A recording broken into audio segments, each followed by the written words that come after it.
happens if you walk up to your RISO and there's no paper loaded in? No worries, it's very simple to load new paper in. First and foremost, there's two ways that you can load paper into the device.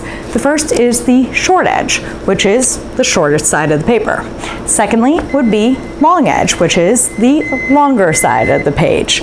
What you're hearing there is the printer's asking for more paper, just in case you didn't know.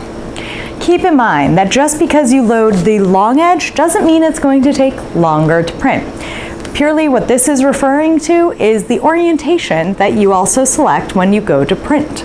I'm going to go ahead and load it long edge. In doing so, I come around to the side of the device and place the paper in. It's important to make sure that your paper guides are not only set to the size of the paper, but locked into place, as that will help the RISO recognize what paper size you've put in, assuming it is a standard size paper.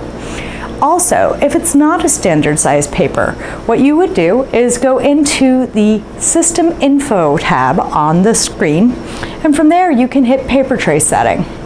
Should it be a unique paper size, or you just want to be doubly sure it recognized your paper, you can go in and select paper size. In this case, we're going to set it to auto. That way everything loaded in, assuming that it's locked into place, will automatically be recognized.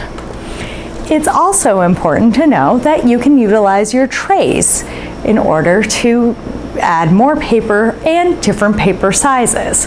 From there, you would simply open the tray, load it in, and once again, you're going to want to make sure that the guides are locked into place and set up against the paper so it automatically recognizes what size is loaded in.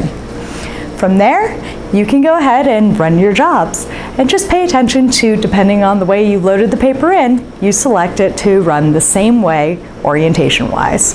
Have a great print job!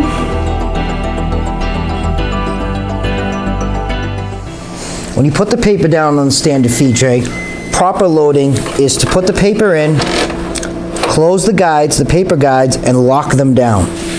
This way the machine knows what size paper you're going to be feeding. One message you never want to see is this non-standard size under your paper selection tab in the copy screen. In a way that this message will come up is if somebody comes and loads paper, just throws it on the tray, and doesn't properly close the guides, you're going to see this non-standard size. When you go to make a copy, you're going to have image problems. It's going to increase that you may cause jams, so on and so forth. So it is way to avoid that is to properly just close the guides down, and the machine will then say letter, and you can print.